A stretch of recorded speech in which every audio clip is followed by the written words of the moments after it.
Good afternoon, everyone. This is Queenie Clem with Queenie's Book Talk and Reviews, and I am your host, the literary ambassador. And today I have the pleasure of having two authors on my page for an interview. I have Dr. Donyalla Mans and Dr. Gretchen Torbert. Please welcome them to my page. Hey. Welcome. Now, Dr. Donyalla. Yes. Tell me about yourself. Oh, wow. Well, I am currently a public school teacher in the Cobb County School District. I've been 17 years. I also have a PhD in educational leadership. There's so many things about me. I have a testimony of my life, being born 3 months early, weighing only 1 pound, 12 ounces. And the doctors told my parents that I wasn't going to make it, be anything of success. And so everything that I have, all the accomplishments that I have, it's all because of God. And that's why I'm still here. So that's pretty much who I am. Amen. Amen. Dr. Gretchen? Go ahead, same question. Tell us about Dr. Gretchen. Thank you. The same here, 17 years in education, currently a teacher as well. But I thoroughly enjoy my entrepreneur creative spirit, which is a part of the birthing of the books. I really enjoyed that. CEO, founder of Teachers Across the World, which has over 200 chapters across the world, of which Teachers of Atlanta is one of our biggest ones. I just enjoy writing, enjoy meeting new people, developing new things, and networking. That is part of my passion. So really thorough about the opportunity to network and connect with you, and also have met Dr. Dunny as well. Okay. Tell us a little bit about the book first. We're going to start with that. All right. So I'm going to go kind of give you a little bit of a history. Dr. Gretchen and I have been classmates at Georgia State. That's where we met. We met at Georgia State University. We had several classes together. And we just connected the first time that we met. And we maintained our friendship through our entire college years, even in our adult years. And so she's been really pushing out with writing and things like that. So she called me and said, hey, I'm writing this book, you want to add some stuff to it, because I've always wanted to be an author. And Queenie, I'm friends with a lot of the authors that we talk to on Facebook. And so I said, maybe I want to try my hand in writing. And so she sent me the book that she started on with this door. And I started adding my stuff into it. We started brainstorming, just started talking, just kind of putting things together. And so with this book, it's part of the Teachers of Atlanta series. It's the first book of the series. So we have some more books to it. But it's about this teacher who, you all know about the workplace romances. You're not even supposed to have that, different things like that. And so she's in a conflict with a teacher, a male teacher that comes in for the new school year. And I don't want to tell the whole story, but there's a lot of stuff that comes from her being this teacher who works in her classroom with her. So that's kind of like the start of it. And I'm going to let Dr. Gretchen come on and add her little input as well. Well, I thoroughly enjoyed the fact that it's a series for teachers just to kind of relate and release from, more like a written reality show where teachers, where we face certain issues and we endure certain things. We are all human, so we're all subject to certain things. And so, these two teachers, they fall in love with each other, but with that comes some segue and some trouble. And so we kind of draw you in with the love and the trouble, and then kind of leave you with the cliffhanger for the next one. So who are the main characters? So our main character is Jennifer and Timothy. Jennifer is this teacher, this beautiful young lady who has a lot going on for herself, and she's single. And Timothy is a new teacher into her building who is very attractive, very educated, and so he is the eye candy of the school. Okay. But it seems that he keeps getting drawn to Jennifer in this particular story. So those two are our main characters. We do have some. I want to tell the other one. I'm not going to spoil it, but we do have some others. But those two are our main characters in this particular book. Okay. Ms. Gretchen, what characters was most challenging to create and why? Well, I think the male character, for me, as a woman who has been in love before, who is actually an educator as myself, and to have fallen in love with a former teacher, is to get the perspective from the male. At times, in any of my writing pieces, can be a little difficult, just to get within their mindset, because he genuinely really cares about both the teacher as well as his administrator. But men think a little differently. So he has pulled on the heartstrings of the teacher, but you're left with a triangle that opens up wounds that's going to eventually come to tails, because now we're in a work environment working together. So then there's politics going on, and you get the workplace bullying that's going to happen, because now this love triangle provokes and evokes an emotion.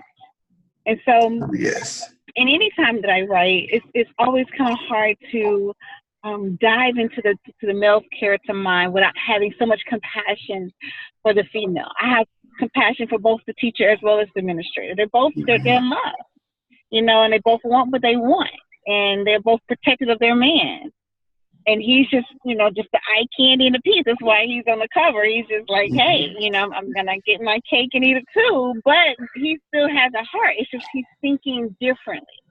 And so that's why chapter 8 is so pivotal, because the sex scene is not just to get those type of emotions caught up, but to get you really into the heartstrings of what sex and intimacy can do. And we're teachers, we're human. We come to the door dealing with our students and still have emotional issues, still have personal issues. And we're going to see some of that as the books continue on, of how they have to work through that. Here it is, the teacher's going to be evaluated by her administrator, and this is not uncommon. For whatever reason, it may not be a relationship, but you may have it where it's something else. And then how do we as women begin to work with each other, even if it's not a sexual relationship or relationship, and so that we're not undermining or uncutting each other, so that we are not putting each other down, because then it's a level of authority at this point. I'm your administrator, so you're going to comply. And so she's looking, well, this is her income. So what do I do? We're in a contractual year here, and yet her heart is still there. So we want to pull in some of that, and, throughout the other series of the books, to just kind of help us really tug in. And we may not reach a teacher's capacity of saying this is all they go through, but there's something in that book that should be to help you, whether your relationship is at work or not, to say, how can I better handle this, or what can I do moving forward? How I know that other woman is not my enemy, and he's really not my enemy either. But how do I deal with my emotions, my feelings, especially once intimacy is in place? Okay. What life experiences have shaped you in writing the most? Well, for me, go ahead. Oh, go ahead. Go ahead. Go ahead. Well, for me, I say every character that I have ever written, whether it's a male or female, there's a piece of them. It could be 1%, but there's a piece of them that's within, that's a part of me, whether it's the desire to be loved, or the fulfillment of love, or the need to have balance, or to have self-care, or even in dealing in workplace bullying. I dealt with it on a different level. It wasn't dealt, with a relationship, but I've been bullied as an educational professional in my work environment with my administrators. And so to deal with those kind of elements, you know, it comes out. And that's why writing is so therapeutic for me, because it comes out in some degree in the writing. What about you, Dr.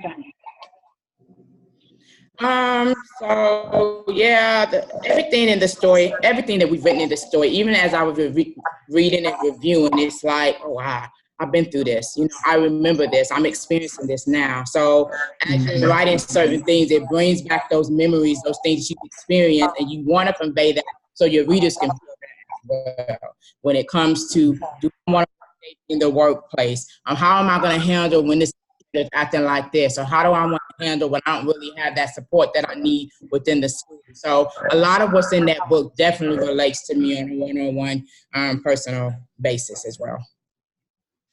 Okay.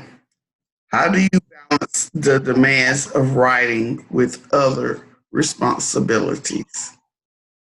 Well, I'm a night writer. Ooh, so that's you. You know, it can be 2 o'clock in the morning. I'm like, okay, oh, let me get that character out my head. Okay, what is that character doing? You know, or if it's not a fictional book, or if it's non-fictional, you know, how can I help that next individual? It's for me, it's night writing. Like, people write at night. I'm a night writer. I'm learning a lot from Gretchen as I'm working into the field myself, but I find for myself, I have to make that time to write. I have to shut everything off, you know, not have anything distract me, and to sit down and write. So even after we finish the interview, I will be spending the rest of the evening working on some things. There's some things in store that we're planning for, and so I've got some things I need to accomplish. So it's one of those things. I know one of my mentors just told me, she said, make yourself write. If it's for an hour, 2 hours, whatever you need to do, set time aside and write something down so you don't forget, you know, those ideas that are coming. Sometimes when those ideas, I'll have a notepad right next to me and I'm writing it down so I don't forget. And so it's just one of those things that you just have to incorporate it in your daily life, even with all the extra responsibilities that you have. Yes. What has been your greatest accomplishment thus far as a writer? Well, this is my first book. And so this is brand new for me. I mean, when the box came in with the book, I was just like in tears because I'm like, I have a dissertation with my name on it too, and that's been published, but to have a book from a publishing company where people can actually read things, that I feel is the greatest accomplishment. I'm looking forward to doing more later on. I've gained new fans, new support from other people, especially my family. But I think this is probably one of the greatest accomplishments right here is publishing this book. Okay. Well, I know for me, I'm old school, so I got to see it in print. I have another girlfriend. She's, you know, of course, nothing's wrong with that. She's a media specialist, and she's sending out her query letters, trying to get her agent. J.K. Rowling is her mentor, you know, from a distance, of course. And she's like, I'm just going to keep pushing it. But for me, over 10 years ago, it was about, I got to be able to see it and smell it. You know, I just need it. You know, it's something about holding a book. And, oh, I can get lost in a bookstore or library. It's just something about a book. It just does it for me, you know. So I think that to have the first one printed was just like, wow. That from a thought to the actual conception of that was just like, really? You know, like, dreams do come true. Okay. What did you learn from writing this book, Dr. Gretchen? What did I learn? Wow. I think the biggest thing that I can say that I have learned is to share the responsibility. I try to write, and this is a joint project, so, you know, we're writing. I'm writing, I'm editing, designing the cover, laying it out. You know, I'm learning to trust sharing the responsibility. I think that's going to be the biggest piece. How to outsource. Because if I set a goal, I want it done. So, you know, I just had to learn how to do everything, you know. Not that I did everything per se, because Dr. Donnie was very helpful, but I had to learn how to do it And with anything, it's like, no, if it's going to cost me this much, and if I got to wait, and then if I got to pay for something and it's not done correctly, I would just own up to my own mistakes, make the next one better. There's mistakes in here, but I've seen mistakes in my best textbook as a PhD student. So it's for me is to be able to outsource and to trust, and to open up that circle more, so that it's not all just me. Okay, Dr. Danny. For me, it was just pulling those ideas out. Sometimes I writer's block. I start and how do I want to finish this? How do I want to make it even better? And so that was kind of a challenge for me, learning how to pull those ideas out and to get it finished and to make it believable. So that was the biggest challenge. I will keep reading over and over again. I would even text Gretchen like, I am struggling with this. Give me a few minutes to put my thoughts together. So just pulling, not just being complacent. Sometimes you get with the normalcy, the normal routine. Here it's just putting those ideas out and trying to expand and make it even better, where it's just not the same old thing over and over again. All right. You said there is a sequel coming out soon? Well, we're still working on it. We actually have another book that's coming out before the sequel. I know some of the readers have already read it and they have chewed me out. Like, why did you leave us hanging? We want to know what's going to happen next. You got us hooked. And so we're working on that right now. We're still not quite sure when exactly it's going to be coming out, but we are working to the next part of this book. And it's pretty juicy so far. Oh, okay. How did y'all come up with the title and cover? That's Gretchen. That's all Dr. Gretchen. Go ahead. Dr. Johnny helped as well. Throughout my years, it's the cover sells.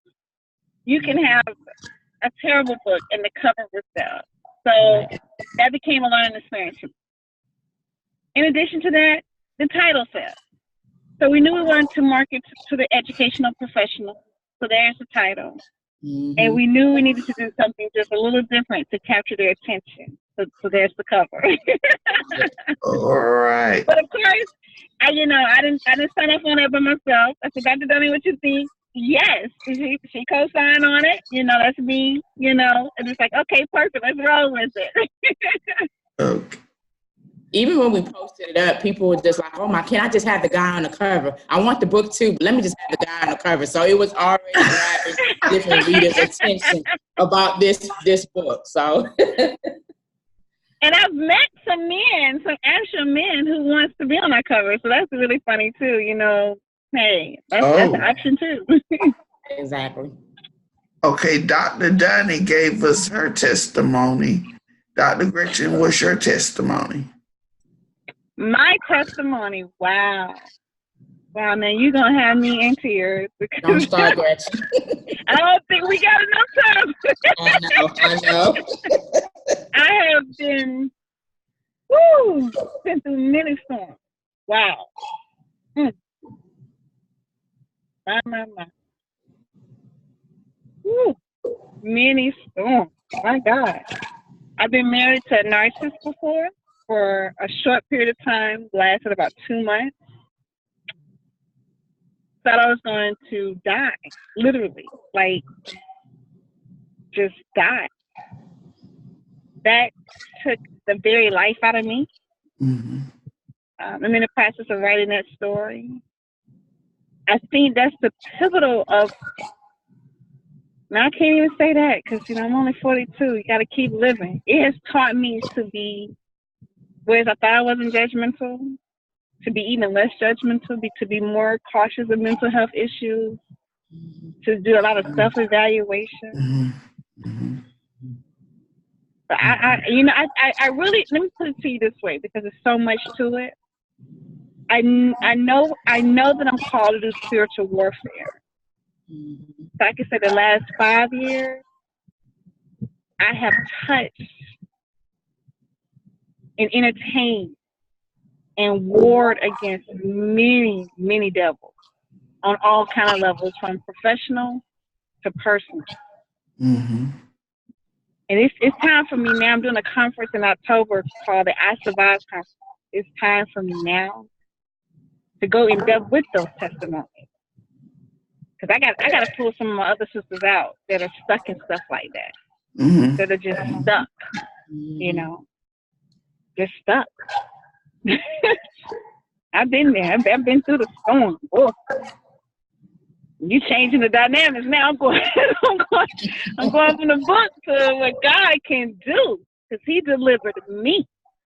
And I couldn't even see myself being delivered. We didn't even know how. Mm-hmm. And when I tell you He turned the table, Mm-hmm. woo, the ballot taken by force. Well, I seen it. I had to run for my life, you know. So woo, that story is coming. I've been through it. Okay, Dr. Danny. Mm-hmm. What does your writing process look like? Ooh, what does the writing process look like? Anytime you do any type of writing piece, before you do anything, you got to have your idea. What it is that you want to do and where you want with that particular piece of writing. So, for example, I'm in the process of want to do a picture book. I have an idea of what I want to do, but I want to develop it clearly. So before you do anything, you want to get your idea down. Once you get your idea down, you want to brainstorm what is the story that you want to convey in a particular story. What is the topic? Who's going to be your characters? You know, where it's going to take place, all those different things.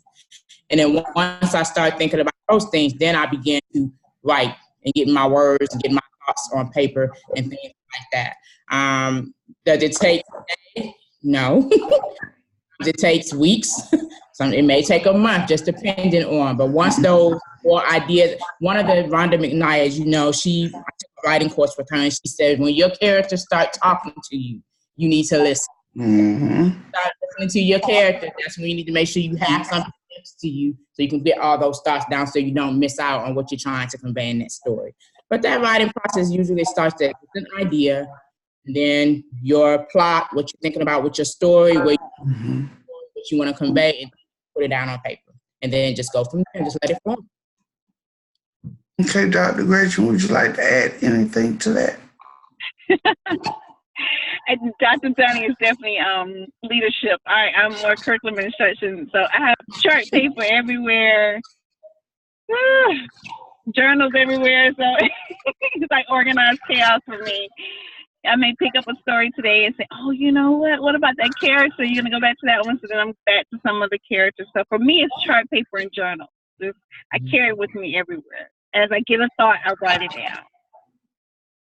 So what are future projects for each of you? Well, right now. I'm excited to. Go ahead, Gretchen. No, I was going to say I was excited to work with Dr. Donnie.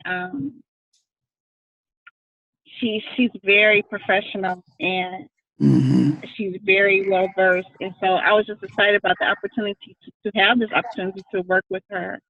I feel like God has called us to do something great. We're really just now seeing just a piece of what He's doing, and that it's a lot bigger than what we're actually doing now. So I can see more projects. I see some type of reality series from behind this that would be probably showcased through YouTube, and then hopefully, picked up by a TV station as a series. Because I think the wave of education now is so mundane that there has to be some type of reinforcement of who we are and what we do, but in a way that is entertaining and provides information for them to make it fun, an outlet. And so I think God has called us to do that for such a time as this. Okay. Right now, we're in the process of planning our signing event, and we're going to make that more of a author showcase where we want to spotlight some other authors who are also doing some great things in the literary world. And so it's not going to be just about us. We want to help other people.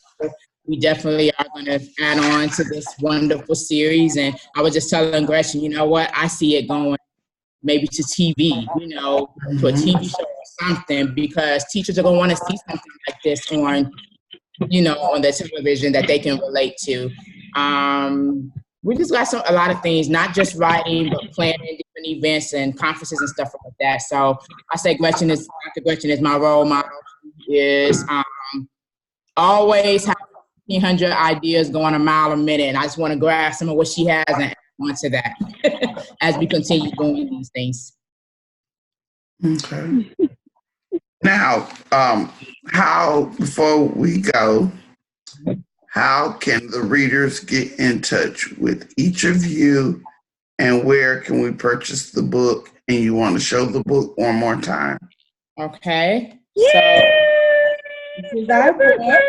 It is available on Amazon, and we do have ebooks. We prefer you to get the hard copy so you can see the beautiful things in it. But yes, it's available on Amazon. And also, I am available as well on Teachers of Atlanta and Dr. Gretchen Torbert as well. And then for me, you can inbox me, find me on Facebook as Donyalla Armans, and you can also email me, donnie58@hotmail.com, and I can give you more information about how to get an autographed copy of the book. All right, y'all. I think she froze out. Wait a minute, hold up. Well, I think she froze the out. Last thing you would like to say before we close out? First, if you want a juicy book that puts you in the romance, if you like the romance, if you like drama, a little bit of drama, this book is definitely for you. Again, people are still emailing, texting me, and calling me like, you make me sick. Please tell us what's next. And so I'm very excited about this opportunity to be able to do something like this. And I'm looking forward to bringing more things to the forefront with writing as well, and with Dr. Gretchen as well. Okay, did you give your opportunity? And did you? Okay, thank you. Thank you. Thank you. Mm-hmm. And this is Dr. Donnie Mans and Dr. Gretchen Torbert with the Teacher Next Door Teachers of Atlanta series. Get your book today, Amazon. I am your host, Queenie Clem, with Queenie's Book Talk and Reviews. Have a blessed day and happy reading.